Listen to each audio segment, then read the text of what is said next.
Hey everyone. Don't forget to subscribe and share your thoughts in the comments. I'd love to know what you think about the characters and their choices. Enjoy the story. I had always liked the idea of company events. A chance to escape the monotony of everyday life, to feel a little freer, a little more alive. But this time, something felt different. Maybe it was because the past few months with John had been quiet. We had been married for almost 5 years, and the spark seemed to have fizzled out. He was a good man, no question about that. But I was starting to feel like we were just going through the motions. The corporate event was being held at a trendy downtown bar, and it felt like everyone from the office was there. John and I arrived together, but the moment we stepped inside, I could tell that he wasn't really there. It wasn't unusual. He was always more interested in talking shop with colleagues than in spending time with me. He disappeared into a group of familiar faces, and I found myself standing alone with a glass of wine in hand looking around. I didn't mind the space. I'd gotten used to it by now. But tonight, it felt a little different. I wasn't feeling invisible, but I wasn't feeling connected to anyone, either.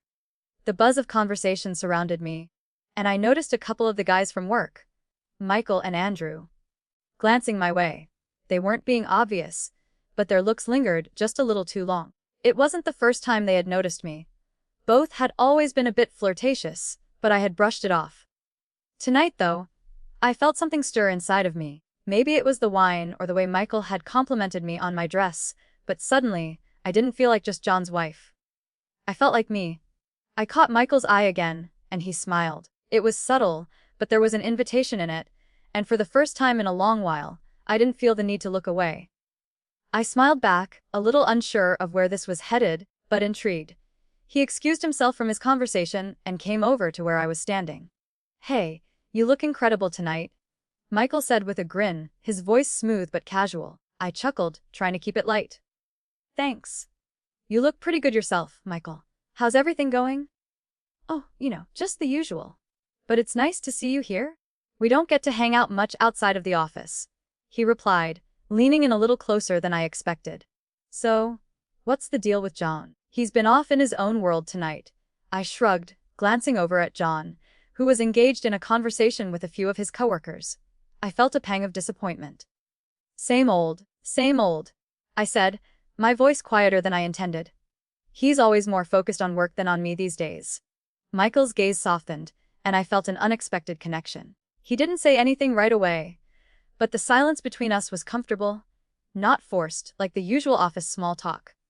He was genuinely listening, and for the first time in a long while, I realized I liked that. Before I could say more, Andrew walked up, and the dynamic shifted a little. Andrew wasn't as direct as Michael, but there was something about him that always made me feel a little more seen. I hadn't even realized how much I missed that feeling until now. "Hey, Michael, don't keep all the fun to yourself," Andrew said, giving me a playful grin. "Catherine, how are you doing? You enjoying the night?" I smiled, trying to sound a little more upbeat than I felt. "I'm good, just enjoying the change of scenery." "Yeah, the whole office stuffy thing can get old pretty fast," Andrew said, flashing a charming smile. "But hey, at least we're in good company now, right?" I laughed, but the truth was, the attention felt good. More than that, it felt alive. I hadn't realized how much I craved it until it was right in front of me. I glanced over at John again, and my stomach twisted slightly. He was still engrossed in his conversation, his back turned to me. It hit me suddenly. I didn't feel like a priority for him anymore. Michael and Andrew kept me company for the next little while, and the conversation turned from office gossip to more personal topics. We laughed easily, and I started to relax, maybe a little too much. My guard was coming down, and I could feel myself enjoying their company more than I should. "I'm surprised we don't hang out more outside of work," Michael said, his eyes locking onto mine with that same playful glint. "You're fun to talk to." "Well, thanks," I replied with a smile, but it was more than just a compliment that had my attention. It was the way he said it, the way his gaze lingered just a moment longer than necessary. Before I knew it, the night started to wind down, but the energy between the three of us didn't seem to dip. Michael leaned a little closer, and I could smell the faint scent of his cologne. Andrew was chatting with someone else for a moment, giving Michael and me a little more space. "So, what's the deal with you and John?" Michael asked, his tone casual but with an undercurrent of curiosity. I've noticed he's been a little distant lately, and, well, I can't help but wonder if that's been bothering you. I paused, unsure how to answer. Did I really want to get into it with him? But, for some reason, I felt like I could. Like, somehow, this conversation felt real. Yeah, I said, almost before I could stop myself. It's been a bit rough. I don't know. We've just fallen into this routine, and I don't know if I'm the only one who feels it. Michael's eyes softened, and he took a half step closer. I get it. Things can get like that. But hey, if you ever want someone to talk to, you know where to find me. The words hung in the air, and for a moment, I wasn't sure what to say. His offer was genuine, and I could tell he meant it. And honestly, it was the first time in a long while I had felt seen by someone who wasn't my husband. I didn't really expect to end up here. I didn't think about the consequences when Michael and Andrew pulled me deeper into conversation, away from John. At first, I was just trying to enjoy myself, a little light conversation, a little attention. But soon, I realized I was craving something more than what I had been getting at home. John, as usual, was lost in his world. He had his work friends, his usual crowd, and I couldn't help but feel like a shadow in his presence. The longer I stood there, the more I realized how disconnected we had become. I tried to make myself visible to him, but the looks he gave me were so distant. That's when I noticed how natural it felt to talk to Michael and Andrew. The laughter came easy. The looks exchanged were less forced, more real. Andrew was now standing off to the side, talking to someone else, but Michael stayed close. He didn't push for anything, but he didn't pull away either. There was a kind of quiet tension building between us, and it made my pulse race in a way I hadn't felt in a long time. I couldn't shake the feeling that, for the first time in months, someone actually saw me. I glanced over at John again. He was talking with a few of the guys from the office, seemingly happy in his little bubble. I couldn't even remember the last time he had looked at me like that, like I was more than just his wife.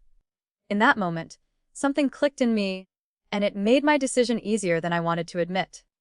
Do you want to get out of here for a while? Michael's voice broke through my thoughts.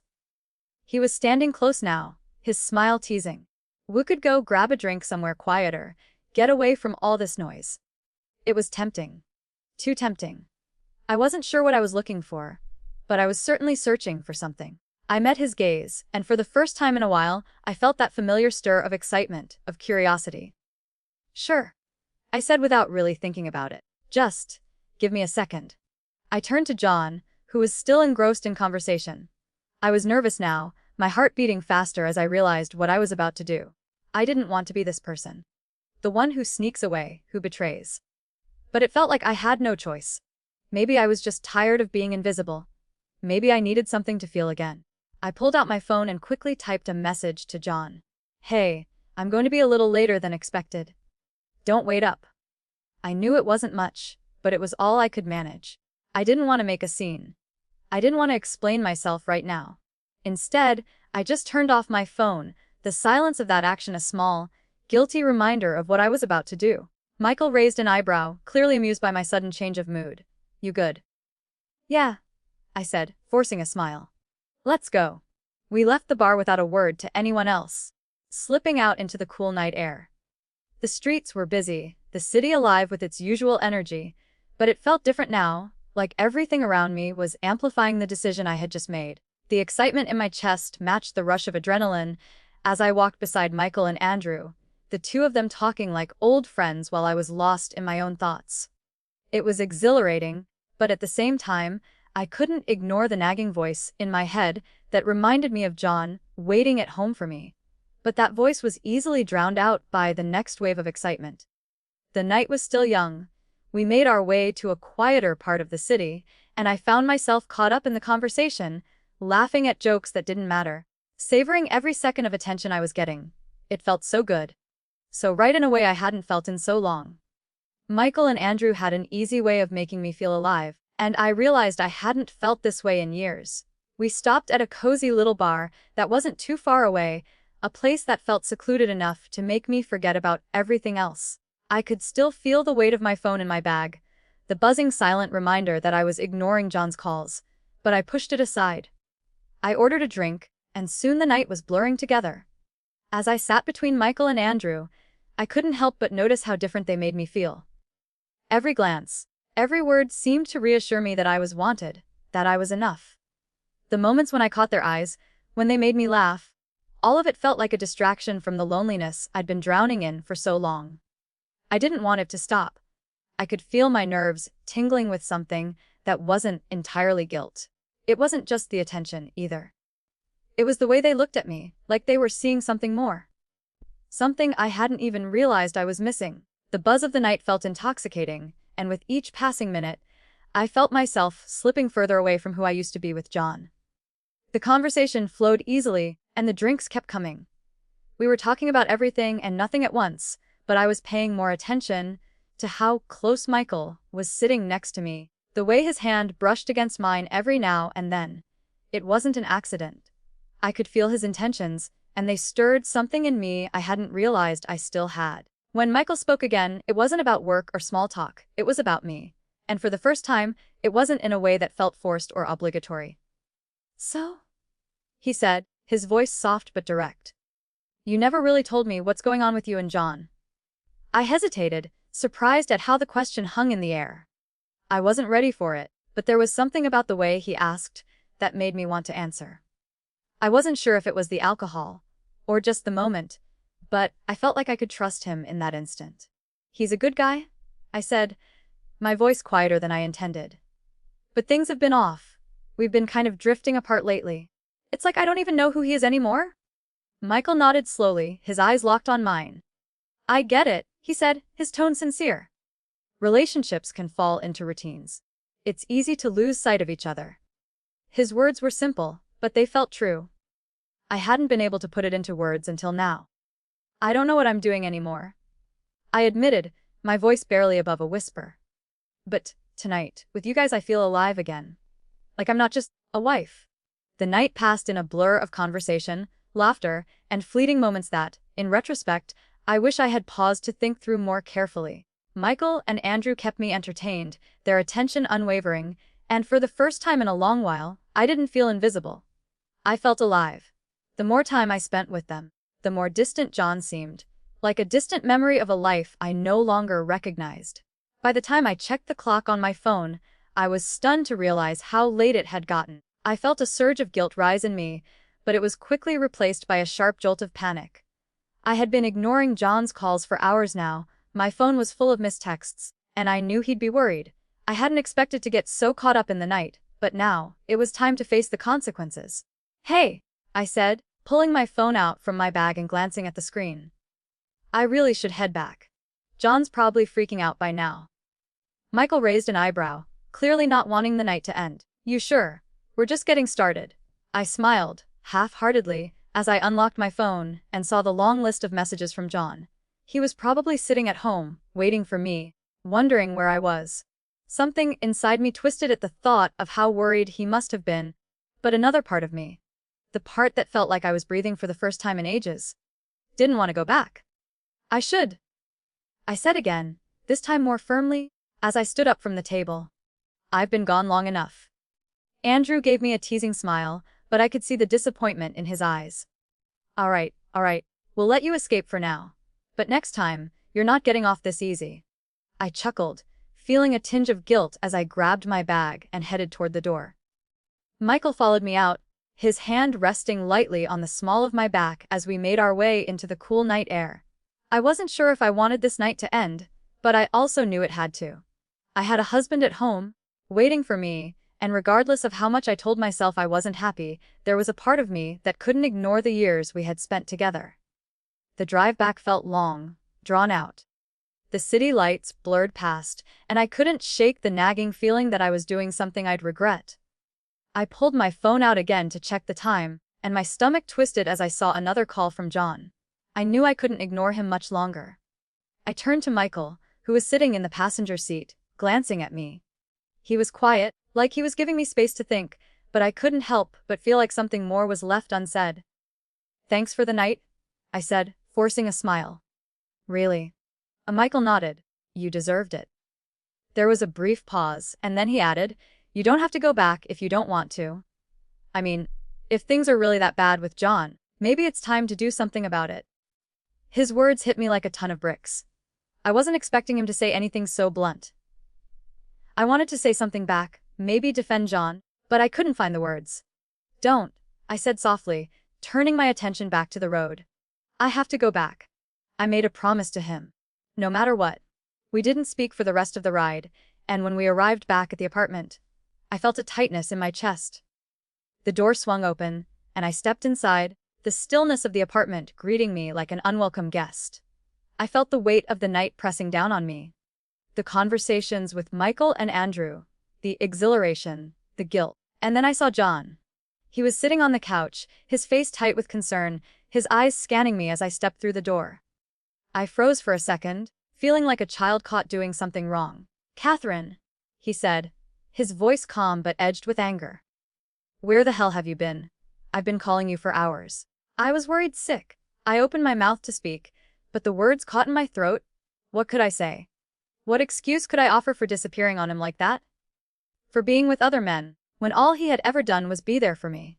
I looked at him, and for a brief moment, the guilt threatened to overwhelm me. I started, but he cut me off. "Don't give me that," he snapped, standing up and walking toward me. "You left without a word. No explanation. And now I've been sitting here all night, waiting for you to come back. And you don't even have the decency to answer your damn phone." I stood there, rooted to the spot, feeling like the weight of the entire night had come crashing down on me all at once. The tension in the room was palpable. I could feel the heat of his anger, and it made my stomach turn. "John, I'm sorry," I said, my voice barely above a whisper. "I didn't mean to worry you. I just needed some time." His eyes flashed with disbelief. Needed some time. To do what, exactly?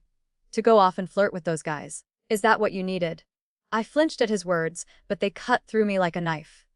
I opened my mouth to respond, but nothing came out. The words were stuck somewhere deep inside, and all I could do was stand there, feeling like the weight of my actions was too much to carry. "You think that's okay?" he continued, his voice rising now. "You just disappear like that, and then expect me to just act like nothing happened. You leave me hanging, and then you show up like everything's fine. Is this what you really want, Catherine?" I shook my head, but I couldn't form the words to explain myself. How could I? How could I explain to him what had been building up inside me for so long? That feeling of being invisible, of being ignored, of being unwanted. "I don't know," I whispered. "I just don't know anymore." John stared at me, his face a mix of hurt and frustration. I could see the pain in his eyes, and for the first time that night, I realized how deeply I had hurt him. "I think I need some time," he said quietly, his voice hoarse. "I can't do this right now." He turned and walked into the other room, and I was left standing there alone. My heart felt like it was breaking, but it wasn't just for me. It was for us, for everything we had lost. Everything I had destroyed in the course of a single night. I collapsed onto the couch, staring at the door he had walked through, and for the first time, I felt truly alone. The apartment felt unbearably silent after John left the room. I sat on the couch, staring at the spot where he had stood just moments before. His words still echoed in my mind, each one sharper than the last. I wanted to reach out, to say something, anything to make it better, but I knew deep down that nothing could undo what had just happened. The silence in the room was suffocating, almost like a weight pressing down on me. I could hear the faint sound of John's footsteps as he moved through the apartment. But he didn't come back. The anger had faded, leaving only the cold reality of the situation. I was sitting in a house I no longer recognized, next to a man who, for the first time, didn't know how to look at me. I didn't know how to look at myself, either. The events of the night replayed in my mind like a slow-motion reel. The way Michael's smile made me feel special, how Andrew's jokes made me laugh, how the attention I was getting felt like a lifeline. I had let myself believe that this was what I needed, that being seen by someone other than John was the answer to everything that had been wrong in our marriage. But now, as the adrenaline of the evening wore off, the reality of what I had done crashed down on me. I had crossed a line I didn't even know was there, until it was too late. I looked at my phone again, seeing the dozens of missed calls from John. There were no messages. He didn't need to say anything more. He had already said everything he needed to when he stood in front of me earlier, his voice breaking as he asked how I could do this to him. To us. It hit me then. I had destroyed something that was good, something real. John had been patient, loving, and kind, and I had been too blind to see it. too busy chasing something that was only temporary. I had let myself get swept up in the excitement of the night, in the thrill of being noticed, but it wasn't real. It was a fleeting distraction. And now, it had cost me everything. I stood up, walking to the window and staring out into the city. The streets below were still alive with energy, but I felt like I was in a different world. The weight of regret settled over me, cold and heavy. What had I done? I heard the door to the bedroom open behind me, and I didn't have to turn around to know it was John. I didn't have to look at his face to know that the look in his eyes would be filled with disappointment, maybe even disgust. "I'm leaving, Catherine." His voice came quietly from behind me. The words landed like a punch to my gut. I turned around slowly, trying to swallow the lump in my throat, but it didn't help. I couldn't hold back the tears that had been threatening to spill all night. I had never seen him like this before. The man I had married. The one who had always been there for me, who had stood by my side through everything, was now a stranger, and it was all my fault. John was already packing a bag, his movements stiff, methodical. There was no anger in him now, just a deep sadness that made my chest tighten. "John, please," I whispered, my voice breaking. "I didn't mean for any of this to happen. I stopped, my words failing me. How could I explain what I had done? How could I make it make sense when I didn't even understand it myself?" He didn't look up as he zipped his bag closed. "You're not happy with me, Catherine," he said, his voice low but clear. "I can't keep pretending that everything's fine. You've made that clear tonight." I shook my head, unable to stop the tears from falling. "That's not it. I swear, it's not. I just needed attention, something that made me feel alive again. I've been feeling so alone. But I didn't want to hurt you. I didn't want this." John didn't respond at first. He just stared at the bag in his hands, his jaw tight. It seemed like he was trying to keep himself together. But I could see the hurt in his eyes. The hurt I had caused. The hurt that would linger long after this night was over. "I don't know how we come back from this, Catherine," he said quietly, almost to himself. "I don't know if we can?" I nodded, my heart breaking as I realized the truth in his words. What I had done was unforgivable. There was no turning back from this. The trust that had once been the foundation of our relationship had been shattered, and no amount of apologies could fix it. He finished packing his things, his movements slow and deliberate. I wanted to stop him, to beg him to stay, but I knew I didn't have the right to. I had pushed him to this point, and now, all I could do was watch as he walked out of the room, carrying the weight of everything we had lost.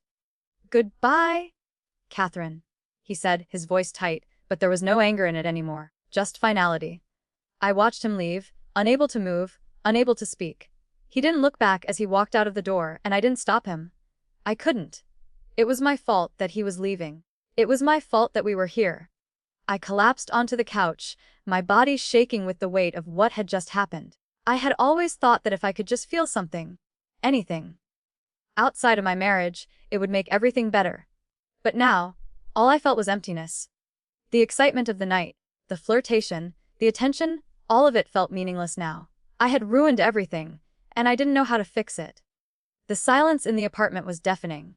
It was a silence I had created. I had thrown away a good thing, and now I was left with the aftermath. A marriage in ruins, a heart full of regret, and a future that seemed impossible to repair. And as I sat there, surrounded by the remnants of a life I had destroyed, I realized that the only thing I truly wanted was the very thing I had pushed away: John. The man I had taken for granted, the one who had always been there, was gone, and I had no idea how to get him back.